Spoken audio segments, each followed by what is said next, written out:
That was not as cool as I wanted it to be. It made a loud sound. Okay, here we go.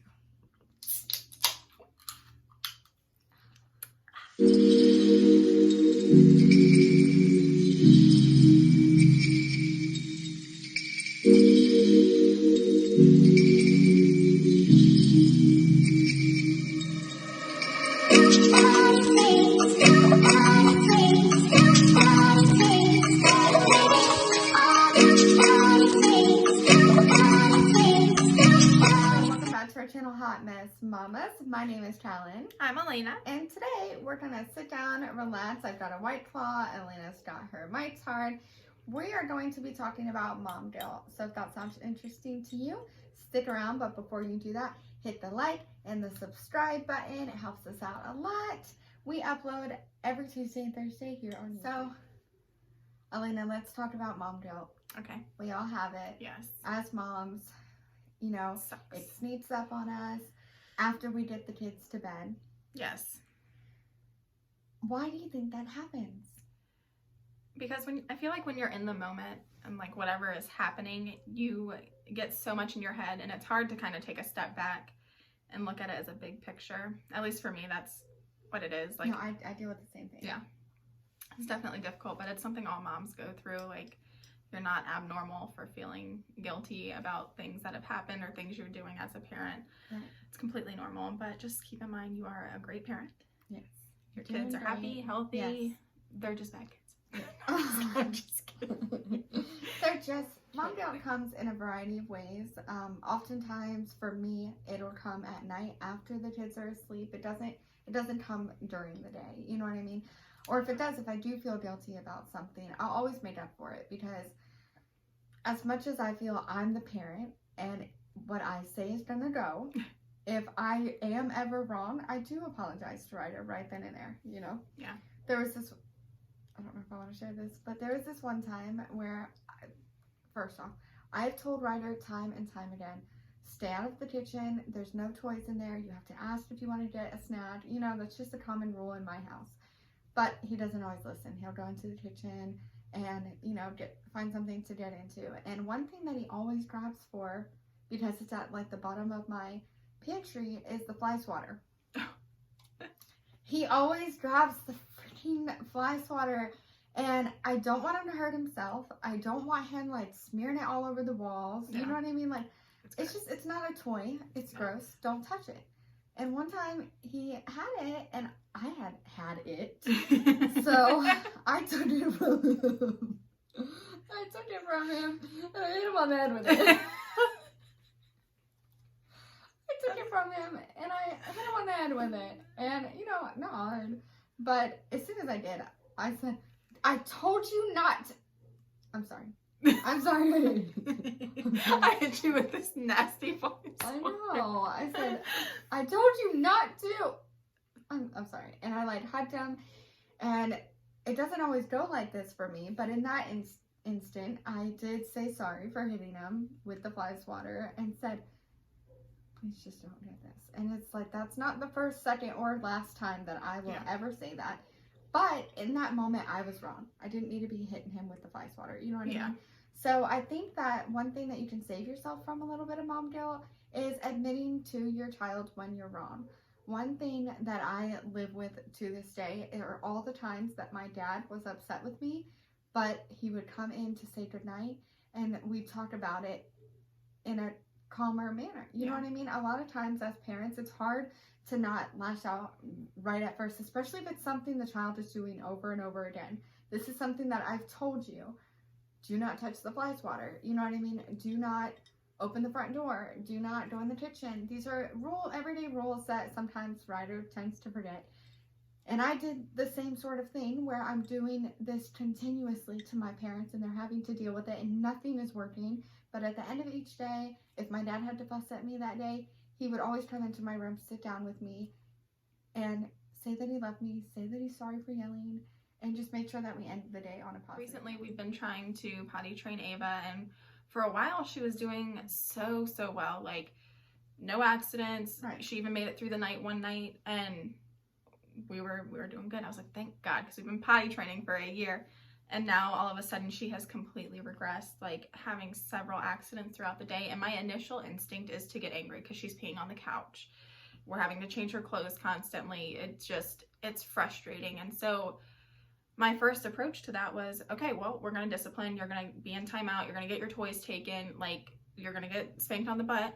And I went to Facebook because that's always what I do. Like, I have a lot of mom friends on there and like asked for advice. And apparently this is very common, at least for girls in this situation where it's involving a private thing, like using the bathroom. I don't want her to feel like... You don't want her to be scared to tell you she has to go. Yes, exactly. So... And they always say that when you're potty training too, they don't want you to discipline when it's an accident. But I will say, because Ryder's potty trained too, that after the potty training was over, you're not potty training anymore. She has already proved to you she knows what the potty is, how to use it, where it is, to tell you. She knows. She knows she doesn't go pee-pee in her pants. And if she does, it's hard not to. I mean, I remember when Ryder was definitely potty trained. It was like a month into using the potty, no more diapers. And we were outside playing with friends at the park. And he came to me and said, I pooped in my pants. And he whispered to me. And I knew he was embarrassed because you know you don't poop in your pants. And we went in the house, and as I'm in the laundry room, and it's just, first off, it's disgusting. It's not like changing a diaper because it's more messy. It's just not natural. It's disgusting. So I got onto him. I don't remember if I popped him or anything, but I definitely got onto him. And I was like, you know that you don't go potty in your pants. Yeah. I don't care what you're doing. You need to stop the fun and let mommy know it's time to go. Yeah. You know? And the park is right there too. So, you know, give yourself a chance to make it there. Don't just go because you don't want to leave your friends. Right. You know what I mean? Yeah. So I get it. I mean, when you're in the potty training, yes, they say not to, it's discouraging to discipline them if they do have an accident. But I do strongly feel like once they're potty trained, it's not an accident. They're just being a little bit lazy. Yeah. And you know, you gotta let them know it's not okay. You know what I mean? What if you have like a 5-year-old that is peeing his pants? That's not okay.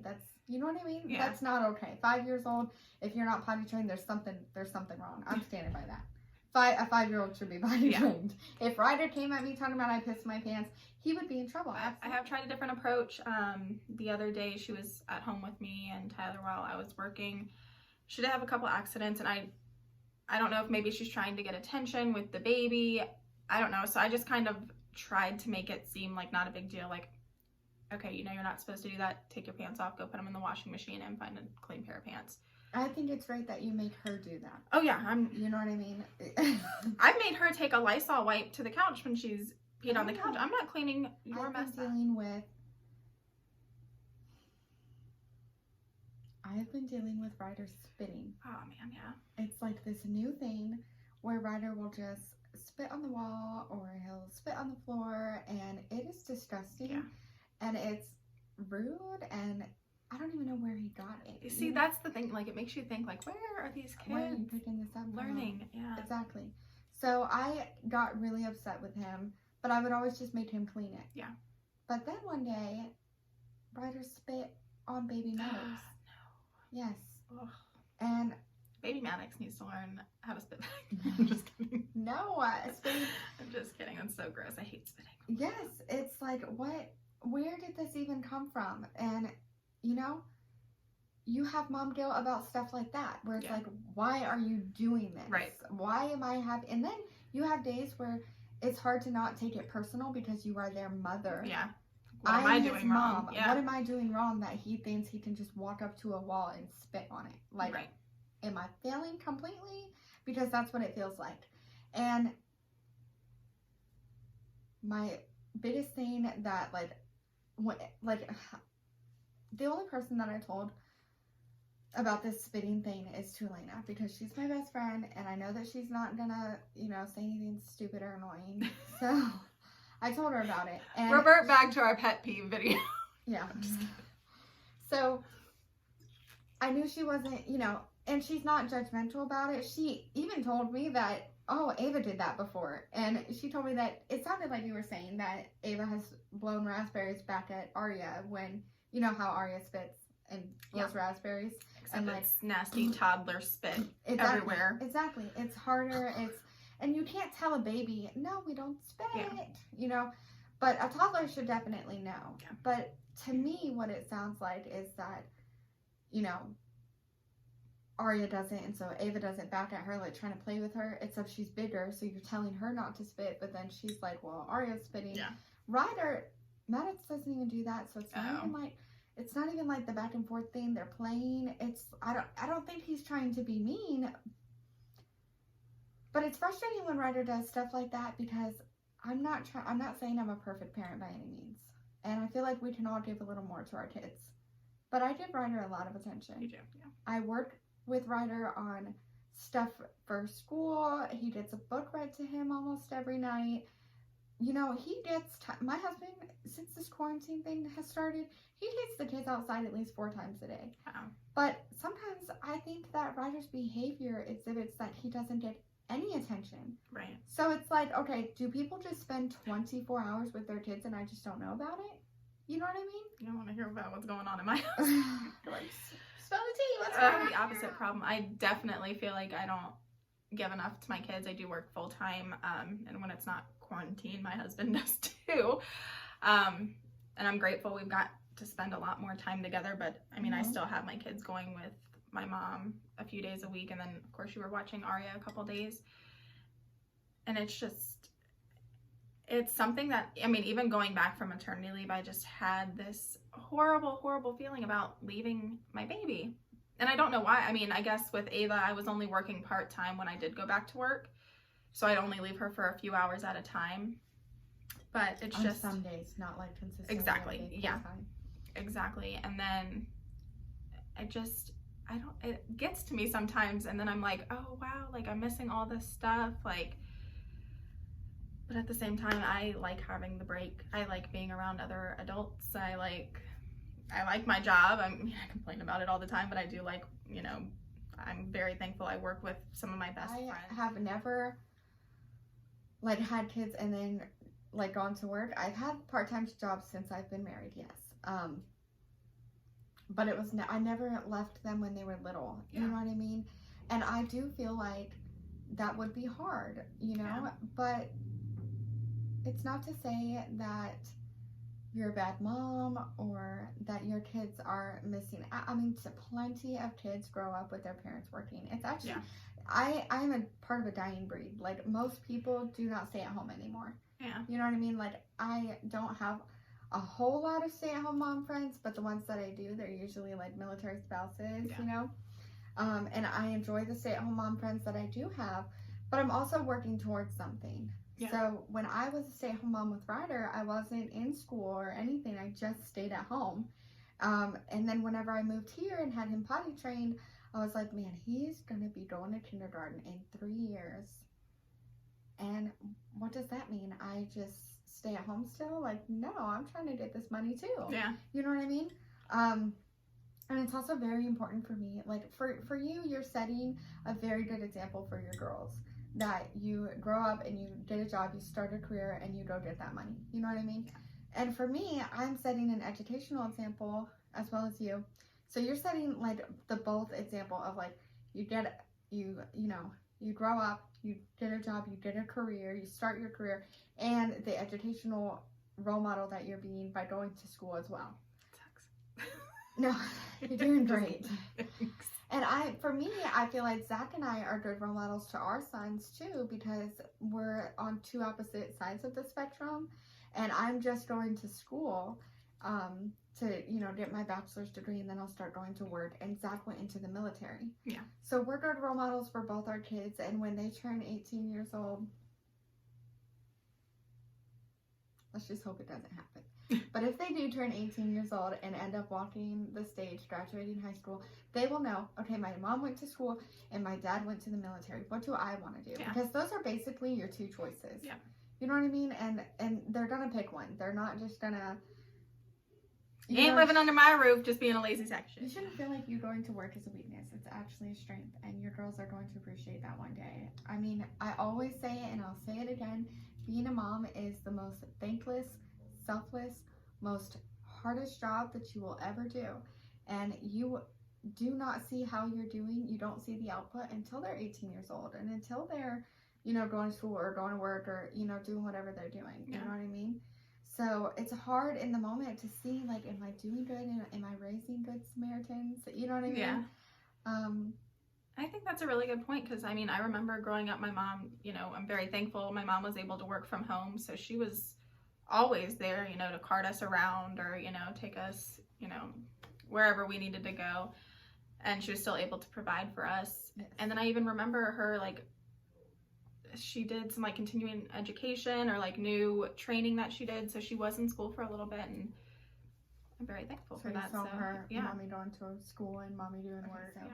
What do you think moms should do if they start to have mom guilt? What is something that they could do to get their mind off of the mom guilt and remind themselves that they are good moms? Well, go and watch the Gabriel Hernandez case, first of all. No, seriously, there's terrible moms out there. I'm not even gonna lie. There's, children that are abused and hurt and suffering, and your kids are healthy and your kids are happy, and sometimes it sucks and sometimes you feel really bad and sometimes you feel like you're not doing enough. Sometimes you feel like you're doing too much. Just take a step back and remind yourself of all the good things that happen, how happy your kids are, what you are providing for them. And just remember that you're a good mom, and it's okay to feel this way because all moms do, no matter if you're a stay-at-home mom, a working mom, going to school, in the military, whatever the case may be, you're still a good mom. You're doing what you feel is best for your kids, and it's not easy. You're doing what you think is right. Yes.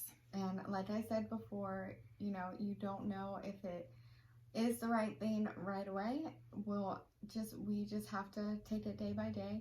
And when our kids walk across that stage, they graduate high school and they go on to start their life, whether they choose to go into the military, join a family business, or go to college, you'll see your work pay off. And then they become parents, and then you get the fun job. You just get to give the grandkids back whenever you want. I'll tell my kids don't have kids for a long time. Girl.